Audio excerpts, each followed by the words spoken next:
Okay, hello and welcome everyone.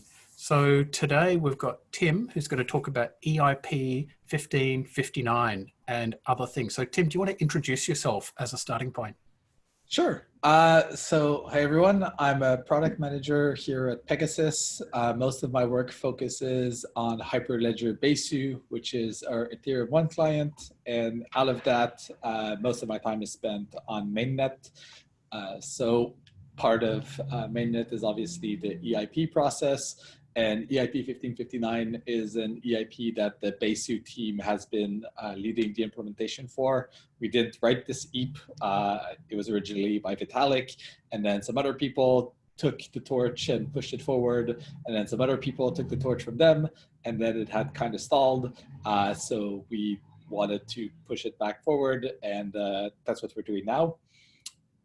And yeah.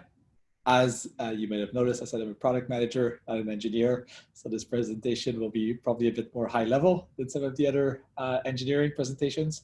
But if you have any questions, I'll try to answer them to the best of my ability. And if I can't, we can definitely get them to the implementers and get back to you afterwards. Sounds fantastic. All right, well, why don't you share your slides and let's, yeah. Great, and I won't be able to see you all once I share, so hopefully this works. Actually, give me a second, share screen.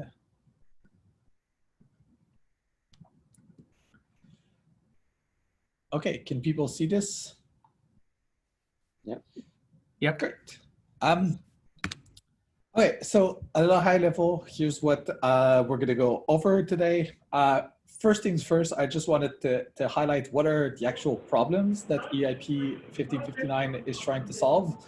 So we can start from there, and also kind of highlight some misconceptions about it and just make clear what is out of scope and what are things that won't be solved by EIP-1559. Then I'll give an overview of what EIP-1559 actually is.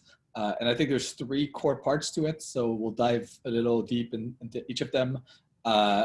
After that, we'll kind of highlight what are the known issues with EIP-1559. So even though it's a proposal that has a lot of interest by the community, it's definitely not 100% resolved in terms of issues, and that'll highlight some of the work we're doing right now.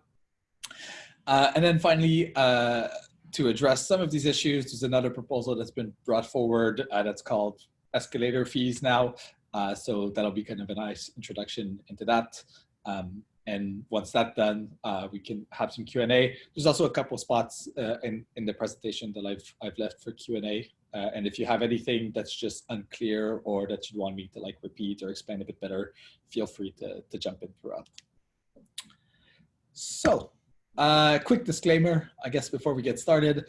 All of this is still under active development. So all of the numbers and parameters I use can and maybe and likely will change. So don't take them, for granted. But they're mostly there to try and explain things at a conceptual level. If you are interested in kind of digging further, the best place to start is obviously the original EIP, which I've linked here. The best place to have kind of the day-to-day conversation is the Discord channel around EIP-1559, which I've also linked. And finally, on ETH Magicians, there's a lot of kind of these longer drawn-out threads about the specific of the EIPs, which are also quite interesting if you want to understand the inner workings of it. So, what is EIP-1559 trying to fix? There's really two kind of disjoint problems that it's addressing by a single mechanism, and that's the fact that it solves for those two issues is why it's very popular, because it really appeals to a lot of different stakeholders in the community. So first, the main core problem that it's solving is the fee market stability. And the gist of this is right now, how much you should pay for a transaction in terms of gas is not something that's controlled by the protocol. So there's no right way to know what's the right amount of gas you should put in a transaction, how much you should pay. And we see this a lot in practice on the network. people overpay for the transactions, oftentimes because they want to be included very quickly. And you can look within a block and sometimes see a 5 to 10x difference in gas price within a single block. Or oftentimes between two blocks, one beside the other. So there's a very short gap, but there can be a huge difference in gas fees by transaction. And if you think about it at kind of a higher level, there's no real reasons why within a block transactions should have such a high variance in terms of how much they've paid, because they got included at the same time and got processed basically at the same time. And what we do have to estimate how much you should pay in gas are these out of protocol estimators. The most popular one is ETH gas station. But then what happens is people look at those, they look at the highest price and they bid even more than that, which kind of creates a vicious circle raising the gas prices. The other thing that 1559 tries to fix is the idea of economic enshrinement of the Ethereum Ether token. And one way to think about this is that right now, as people use Ethereum, there's not really a good way for that to translate into value capture for the Ethereum network. So there's no real correlation between, you know, how many transactions there are on mainnet and the Ethereum network value. And this has been made even worse because of the introduction of stablecoins on the network. So there's many days where the volume transacted in stablecoins is actually higher than the volume transacted of Ether. And before you had stablecoins, if you wanted to use an application on Ethereum, you actually had to buy Ether, which created demand for the token, and then you can use your application. But now if you look at stablecoins like, say, USDC, which Coinbase manages, you can just go directly to Coinbase, buy from your credit card to the stablecoin, and then use that stablecoin. And if you never kind of actually use the Ether token, aside from kind of the small gas fees that you pay. And with proof of stake coming, having kind of these positive feedback loops between the usage of the network and the price really helps with network security, because the network will be kind of secured by actual tokens on the network. So even though 1559 is a proposal for ETH1, getting to a spot where there is like a social consensus around trying to link the value of the Ether token to the usage on the network is a really good precedent to have for when we move to proof of stake.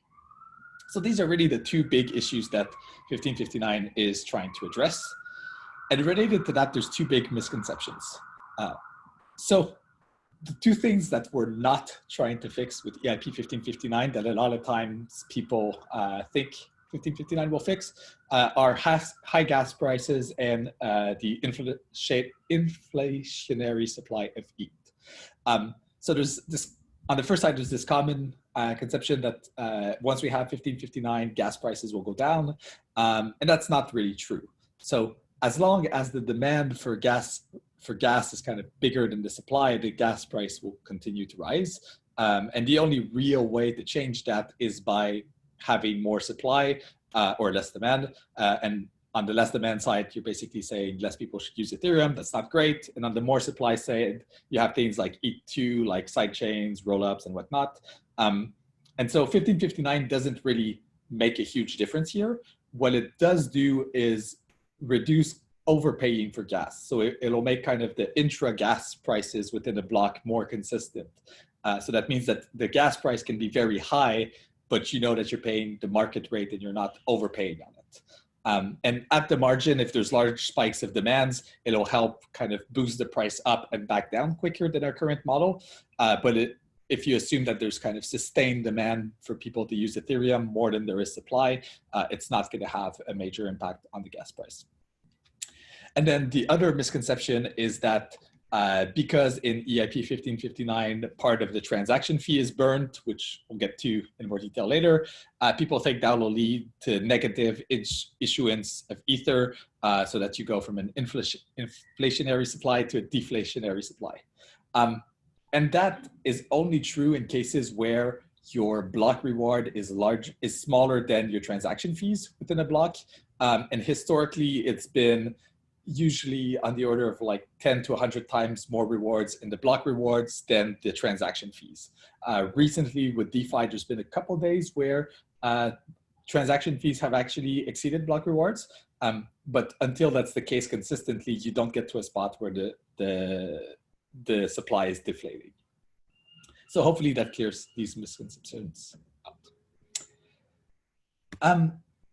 So now we've kind of set the stage. What's the problem we're trying to solve with 1559? What are we not trying to solve? So this is my kind of high-level explainer of what 1559 actually is. And there's really three main points here. The first is you go from having blocks that have a fixed size that the protocol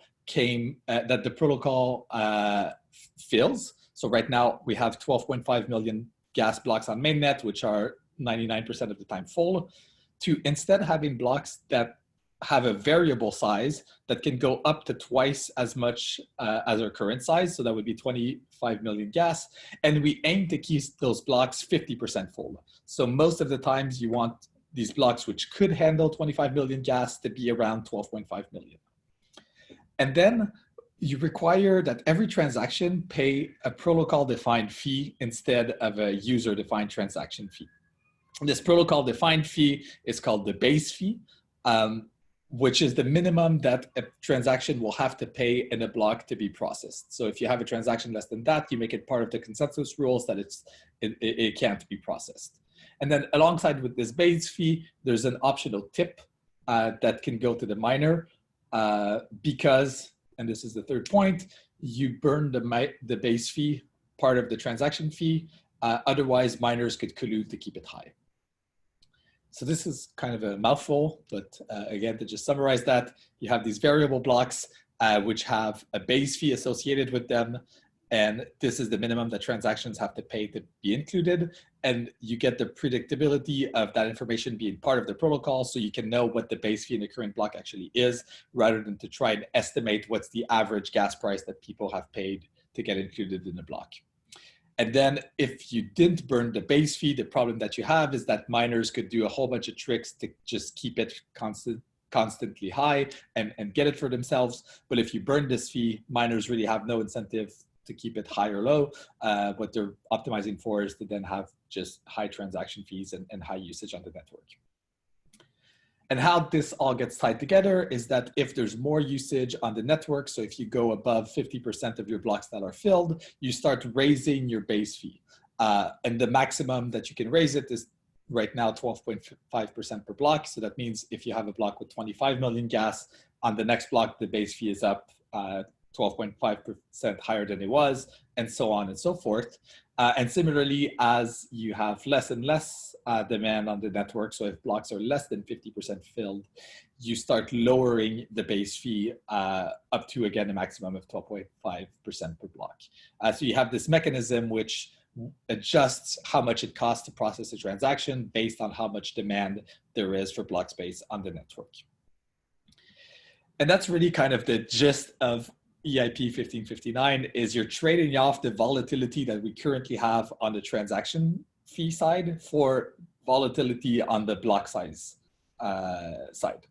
And that's really kind of the high-level conceptual way to think about it. So if we look in kind of these concepts in a bit more detail, first, the variable size blocks. So at a high level, you'd go from 12 million to 25 million gas. Why couldn't we just do this all the time and double the capacity on Ethereum? The reason is that nodes can't really process that big of blocks all the time. And why we can do it on 1559 is that we know that these blocks will only be full in the very worst case for a short period of time. So with the rate at which the base fee increases, if it's 12.5%, it means that in 20 blocks, your gas prices have gone up 10x. In 40 blocks, they've gone up 100x. And in 60 blocks, they've gone up 1,000x. To give you an idea of just gas prices on the network, 100x is probably how much average gas prices have grown in the history of Ethereum. And 1,000x would be kind of the, highest surges of usage we've seen historically. So that means at the very worst, you have kind of this 15 minutes of congestion on the network. And then as the base fee rises, the 10, 100x, 1000x, obviously it'll start pricing users out who don't want their transaction to be processed at that price. That means that at some point your blocks stop being full and the base fee drops again until blocks are roughly 50% full. And what that means is that during large demand spikes, you get fees that go way up. You get much like a sort of burst of extra capacity on the network to process those transactions. And then you get back to having these lower fees once these high paying transactions have been processed. The second big change that this EIP brings is changes to how transaction and the block format are done on Ethereum. And we've kind of hinted at this already.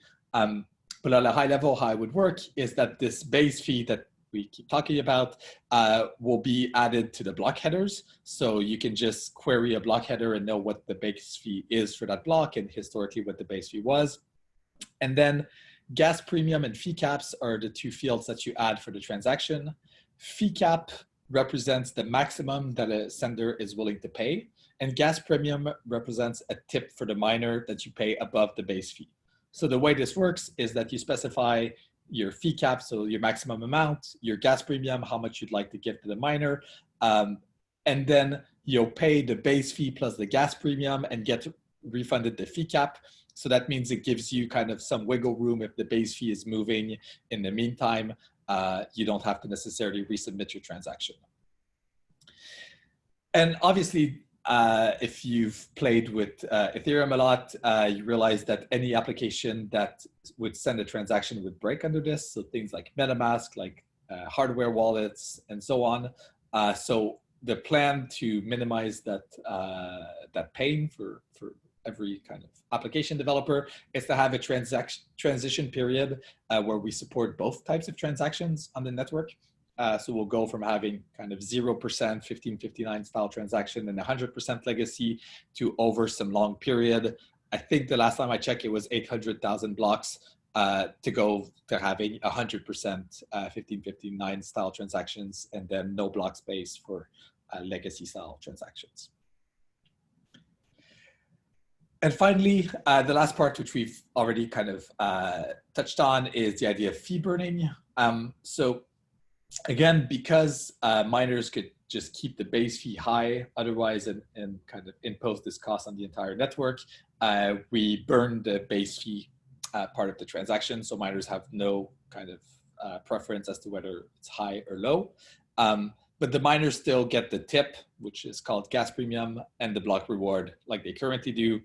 And again, just to put some numbers on this, historically fees have been around 500 Ether daily, and block rewards have been, I think with the last issuance cut, 12,500 Ether. So you can see it's much more than the actual fees. But as we said, with recent DeFi surges, we've seen kind of a steady fee market at around 2,000 to 5,000 Ether daily in transaction fees, and some days going even higher than that. And again, the fact that you have this fee burning creates a positive feedback loop between network usage and the price of the network value of Ether, because as you have more and more demand for use, the base fee goes up, which means that the amount of Ether that's burned goes up with the demand for transactions on the network, and that reduces the supply, which has a positive effect on the network value. So I know that this was a lot, so I wanted to pause here in case people have questions on anything before we kind of go forward. I have one. Sure. So what is the incentive for the user to give a tip to the miner? Great question. So in most time, it's expected there's not much of an incentive, and the tip should be fairly low. So either users who have like a very high time preference, like you absolutely want your transaction to be included. The other case, and we'll get into this in more detail later, is if the blocks are full. So if there's a lot of demand on the network, right? Like people will start outbidding each other on the tip because the blocks are already full. So those are really the two cases. So the miner can see the tip and choose the transaction that has a bigger tip. Yeah. Okay. Yeah. Like they can do today with the transaction fee. Yeah. Okay. Yeah. And when talking about volatility of block size, I mean, even now we can have empty blocks. So yeah, so but we can, but we don't in practice, right? Like the transaction pool is much greater than the capacity. So when we do have empty blocks sometimes because of how miners mine blocks, sometimes they find a block too quickly and they haven't had time to like include transactions in it, and they mine an empty block. But you very rarely see kind of a half full block. We tend to see either full blocks or blocks with 0 transactions because they were just found kind of by luck quickly. So a block that was empty, the miner would have created that block with no transactions in it. So it wasn't that they just happened to find it. It's more they decided they were creating a block that had no transactions in it. So what happens is when the miners, and I'm not a miner, so this might not be 100% right, but as I understand it, what happens is the miners start trying to solve proof of work as soon as they get an incoming block. And then over time, they add transactions from their transaction queue to that. But if they're lucky enough to find a block before they've actually added their transactions to their proof of work search, it's still more profitable for them to send out that block and get the block reward, even though it's empty. So it's really in cases where the block was found before they had included transactions that they hold as part of their proof of work solving. Yeah, I guess that makes sense, because I guess at the end of the day, by adding the transactions, they're still doing their random search to try and solve the proof of work. Exactly. So, but they want to start it as soon as possible. So as soon as they're aware of a new block, they'll kick off a new search with like no transactions. And then, and this is like literally, 1 second. And when you look at empty blocks on the network, they tend to have a timestamp that's like a second from a previous block.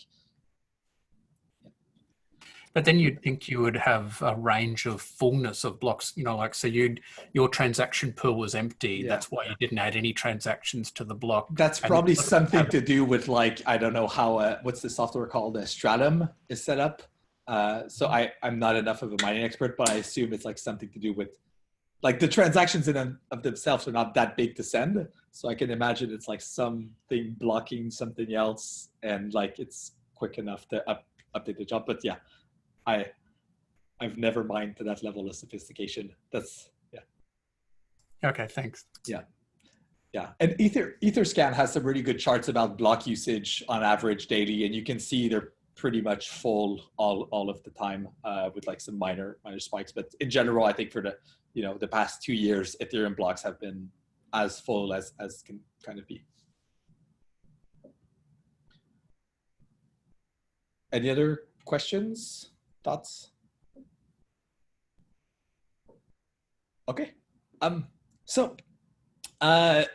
Yeah, like I said at the beginning, there's a bunch of still open or known issues about 1559, which kind of we're working on resolving before we can deploy it on mainnet. So the 4 core ones are, yeah, there's no real order here, but yeah. First of all, how much can we handle in terms of block size variability on mainnet? So like I said earlier, because of the base fee increase, we'd only have these kind of 25 million gas blocks for a short amount of time, but we don't even know if that is doable on mainnet. So that's a big area of research. The second, slightly smaller area of research is just how do you manage the transaction pool through all this? 1559 makes it slightly more complicated. The third one is that 1559 was originally brought forward by Vitalik, and there's no formal reasoning behind it. It's a very kind of empirically driven EIP where we see these things on the network and we have a hunch that this mechanism would fix them, but we don't have like a formal proof that this is going to be game theoretically sound.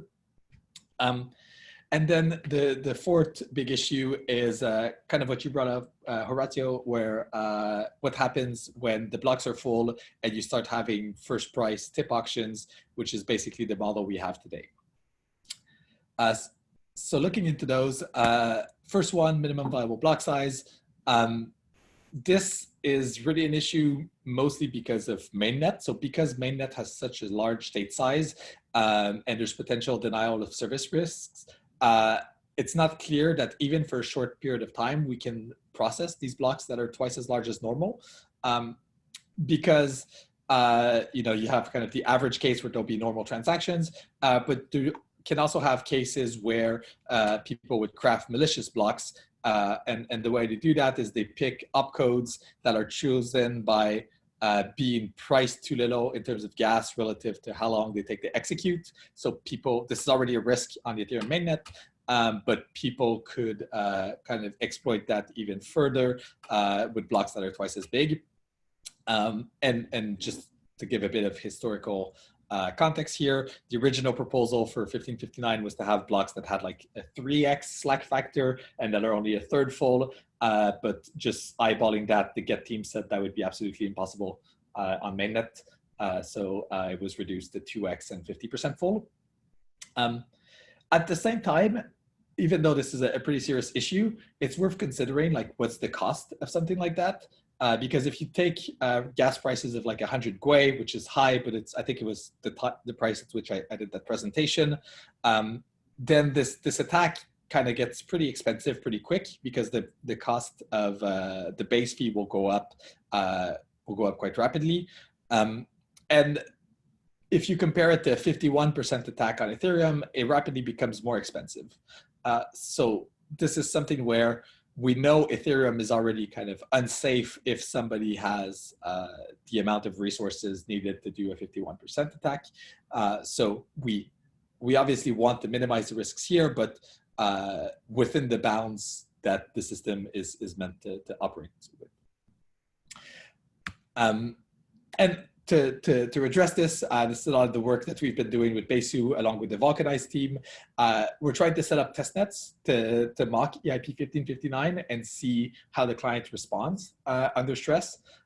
So the first step here is to just set up a small testnet where you just bombard it with 1559 style transactions, see what breaks.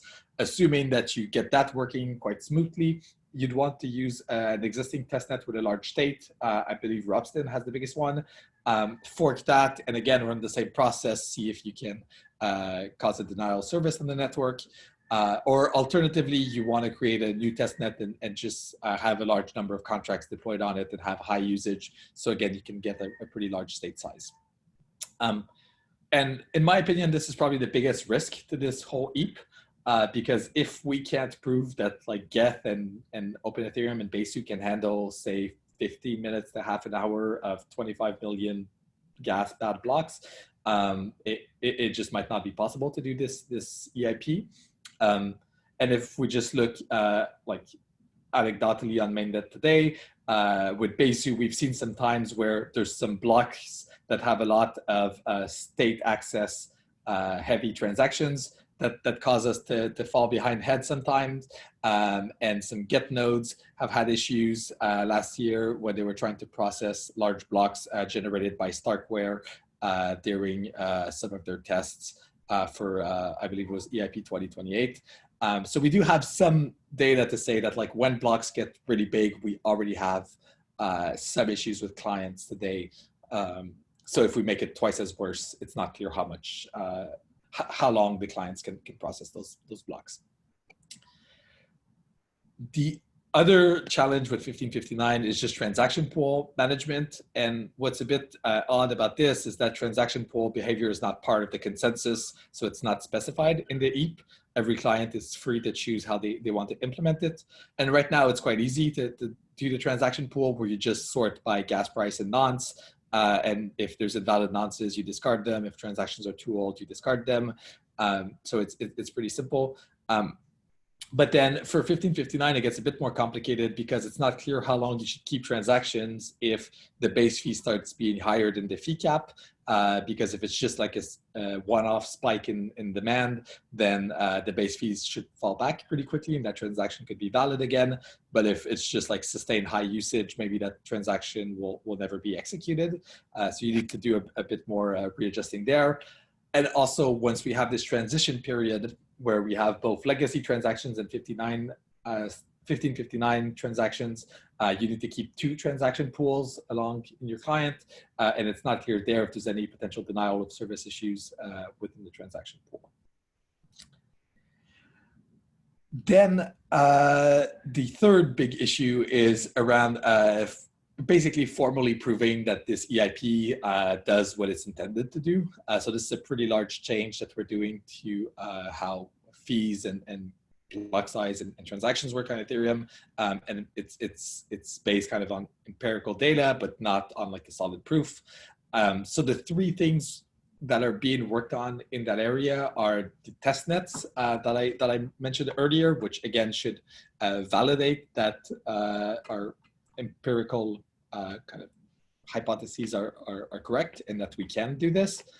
The other thing that's being worked on by the Ethereum Foundation is trying to simulate different agents, sending different types of transactions and their different processing patterns by the network, so to see, can we recreate like some common scenarios that we see on mainnet, like for example a big ICO where suddenly there's a huge spike in demand, and what does that look like? How does it play out?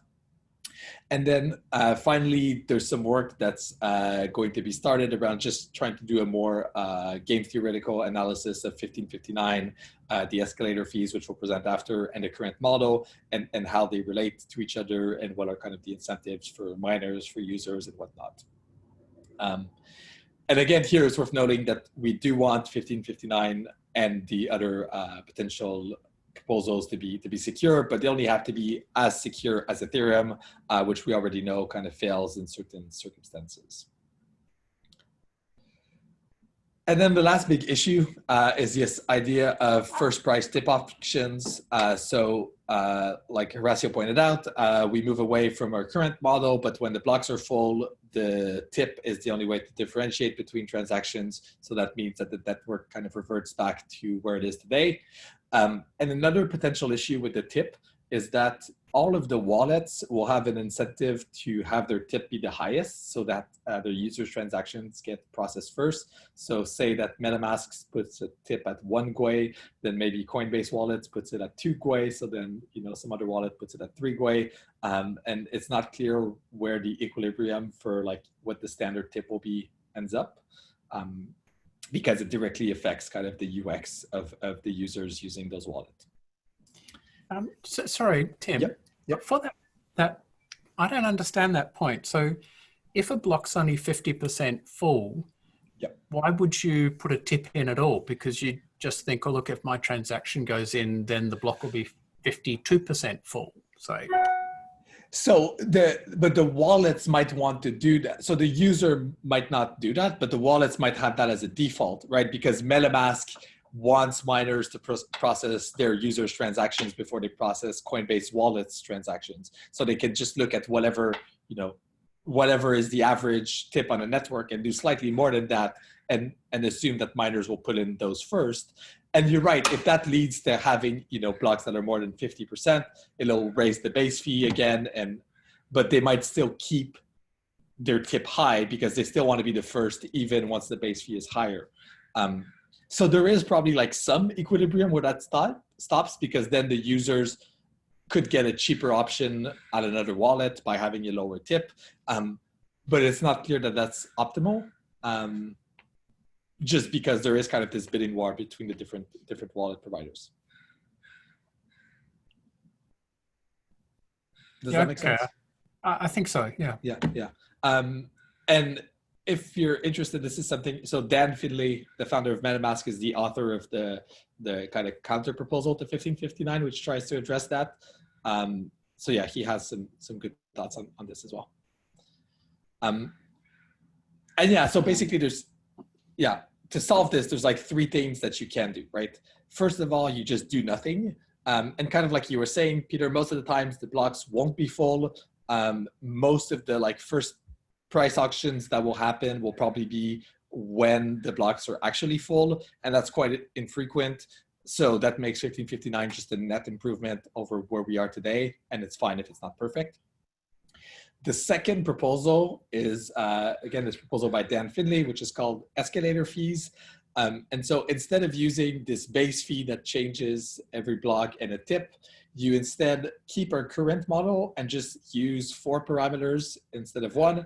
What's your start price, your start block, your max price, your max block. And so you're basically saying what's the range you're willing to pay across what time. and your transaction gets dropped if nothing gets satisfied. So if the price is just too low throughout your entire range, your transaction just gets dropped and you resubmit it. And then this third option, which has come up as part of this work on 1559, is what is called escalator tip, so that you keep the base fee in 1559 and this variable block size, which allows us to process kind of spikes in transactions better. But instead of having just a simple tip, which is a fee, you kind of have this escalator tip, which again allows you to specify what's the length of time you're willing to wait for your transaction to be processed, and what's the range of prices. And obviously the trade-off there is this is kind of the most complicated one to implement, but it does solve most of the problems. And I know this can be pretty abstract, so the folks at MetaMask have done some mock-ups for this. So on the left side here, you see the 1559, what it could look like in MetaMask. And what's good there is that for a user, you typically only show, a single fee, which will be kind of your base fee with a small tip, and they'll be able to see, how quickly the transaction goes through, and they might be able to increase the tip if they want to be quicker in a period where blocks are full. And this graph that's shown, I don't know if you can all see my cursor, I don't think so, but this graph that's in the right column of the left image with all kind of the lines going up and down shows what like the base fee and the tip over time. So you could kind of see that, the base fee has gone up and down, and then the tip as a percentage of the network has gone up and down, again, potentially depending on how many people wanted to use it. So it gives kind of a very simple UX for users who just want to send in a transaction and not have things too complicated, but you can also kind of get a bit more advanced options. And then on the right side, you have the sort of pure escalator fees, which would show you, how long your transaction will take to execute and how much it'll cost you. So you have kind of these two ranges. So if you look at the fast one, you get 5 to 10 seconds and $2 to $4. And then again, in the advanced fees, you can see kind of some past data about what was the time the transactions took to execute and what were their costs. So there's a lot of things to consider, I guess, when you're looking at these two proposals. There's a few that I've listed here just to give you an idea of the kind of problems that the implementers are working through. But the first one is just considering that 1559 is kind of the simplest option in terms of tipping. It's already a huge change, and if it works, it's a net improvement. So it might be worth just shipping that first. Which the counter argument to is that both these things break wallets and everything that has to submit an Ethereum transaction. So it might be worth taking the time up front to come up with only a single proposal, a single change that breaks everything, but only does it once. The escalators fees tend to be most useful when the blocks are full, which is not really frequent, but they could potentially prevent this wallet bidding war, which is something that we don't have a really good way to reason about. And finally, escalator fees is also something that can be done outside of the protocol as opposed to 1559. So you can just have your wallet do that and not have it be part of the consensus. But the UX is not great for this because it means you would have to re-sign a lot of transactions or sign a lot of transactions in advance. And it would take up a lot of bandwidth on the network. So right now, transaction propagation is the #1 thing that takes up bandwidth on the network. But if you go from sending one transaction at the time to sending n transactions at the time, because you specify kind of a range, then you've just kind of imposed a huge extra cost in terms of bandwidth on every node. So I'll stop here again for questions. I know we kind of covered a lot. I have some questions. Oh, yeah. Okay. Tim, you mentioned the testnet with Beso and Vulcanize. If the plan is to send a lot of transactions there, how would you generate those transactions? Is there any system to kind of Yeah, fuzzy. there's a script that generates it. So first we had just like a dumb script, I think, that just generated a bunch of like similar transactions all the time and just bombarded the network. I believe Abdel wrote that, but not 100% sure.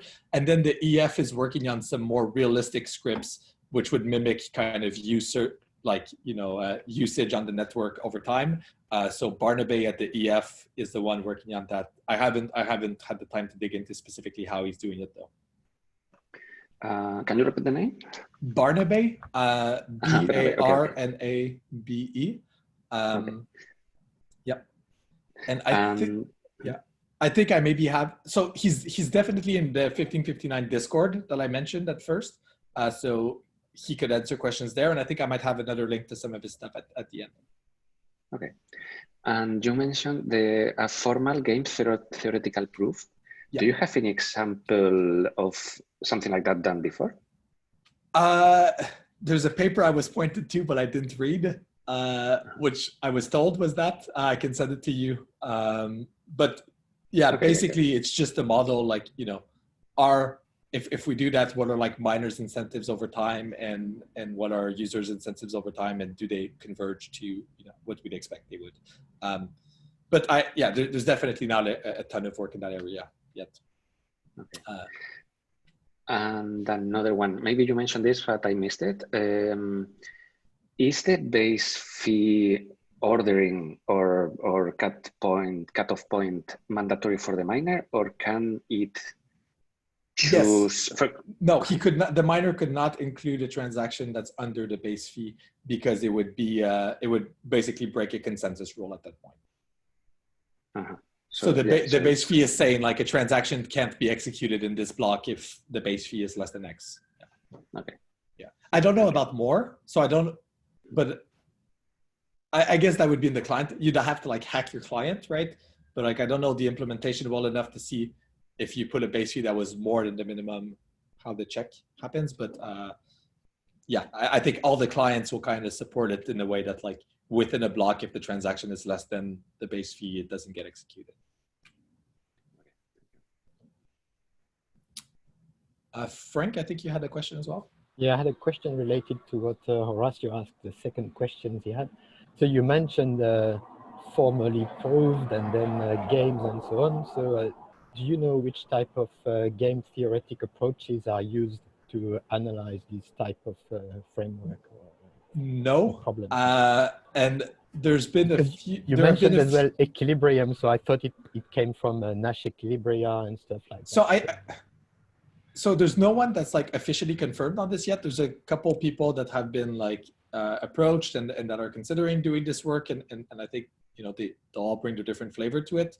I think the likeliest one is more just like a game theoretic analysis, and yeah, trying to find what's like the optimal strategy under this framework, and especially comparing across what we see, what would be the optimal strategy under today's framework? What do we see?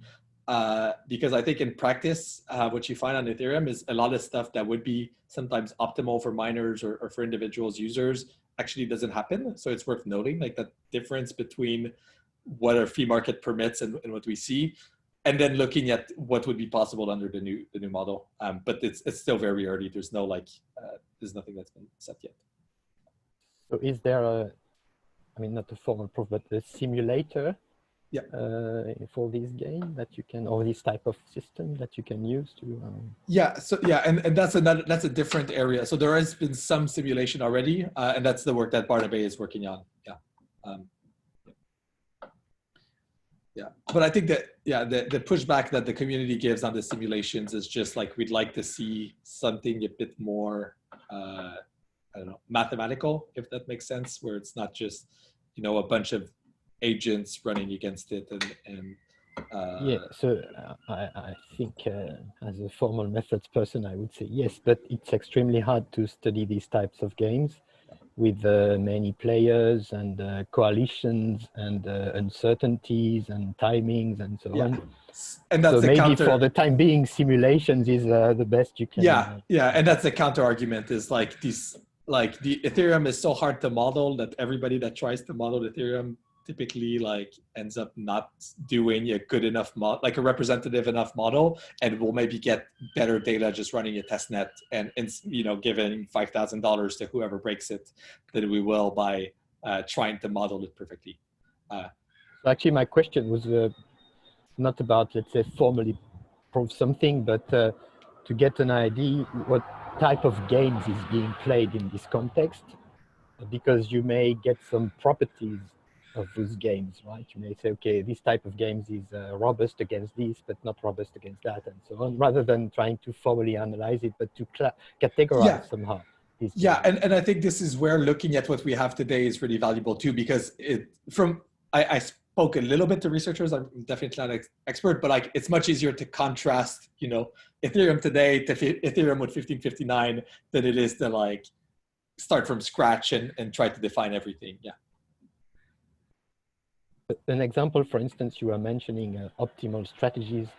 So there are games in which there's no optimal, but there are many, let's say, optimal or best strategies and so on. So that's this kind of properties that are sometimes interesting to know. And again, what's also interesting here is if you look at Ethereum as like a game, we know that the game fails if 50% of miners collude, right? And it's also kind of setting the bounds of, we want it to be strictly better, but not perfect. Yeah. Thanks. Of course. Any other questions, thoughts? Another one. Sure. You mentioned you mentioned the thing about being no need to be safer than, for example, proof of work. But I assume, I mean, in the future, for example, proof of stake probably is more safe than that, right? So are we then?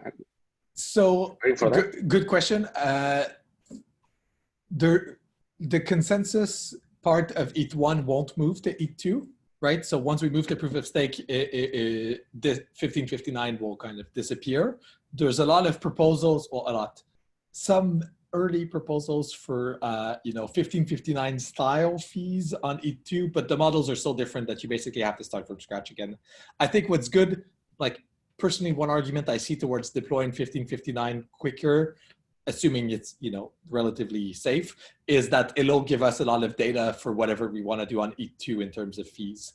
But we'll have to re-implement something anyway, because the transaction fees will go to like the block proposers, and the whole consensus engine moves away from the miners. Yeah. Thank you.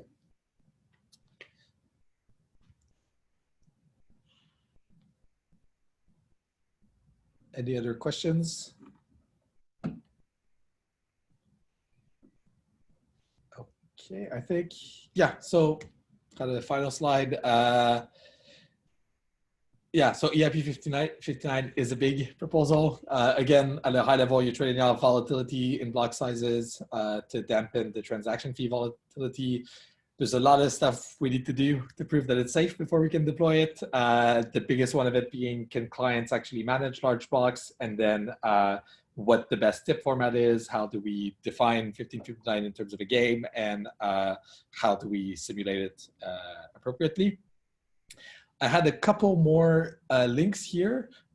So again, the Discord is the main place for day-to-day talk. The simulation research link is Barnaby's GitHub. So if you're interested in that, this is the best place to find it. We have roughly monthly implementers calls. So the agendas and transcripts of the past ones are posted in that third link. There's 2 implementations right now, Besu and Get, which I've posted. And I can share in the chat also, I think I have the paper, which I believe is the only kind of prior work I've seen with regards to game theory and block reward. Let me see. I think this is it. So this is the paper. And I think there's also a final, the latest simulation notebook, I believe, is this one, if you're interested. But I haven't had time to look into either of those, so hopefully they're good. Oh, and sorry, I had one last slide. I know about the next talks here. So Peter, do you want to go over this? Sure.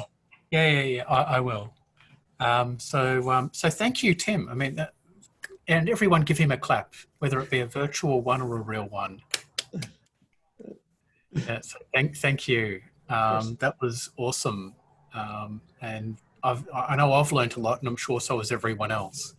All right, so in 2 weeks' time and plus several hours, we're going to have Olivier and Alexandre to give a talk about doing stuff which is really related to Ethereum too. And it's this GKR protocol. So that will be interesting. It's about zero knowledge proofs and relates to Ethereum too. Then in 4 weeks' time, I'm going to give a talk on applications of blockchain for business.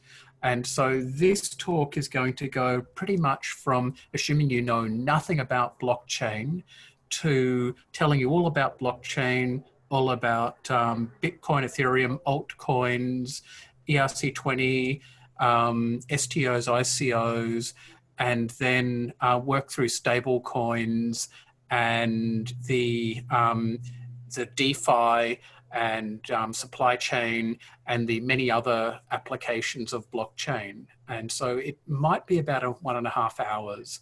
And so actually there should be a 1 in front of that. So it's 12:30 Brisbane, not 2:30. But yeah, look on meetup.com.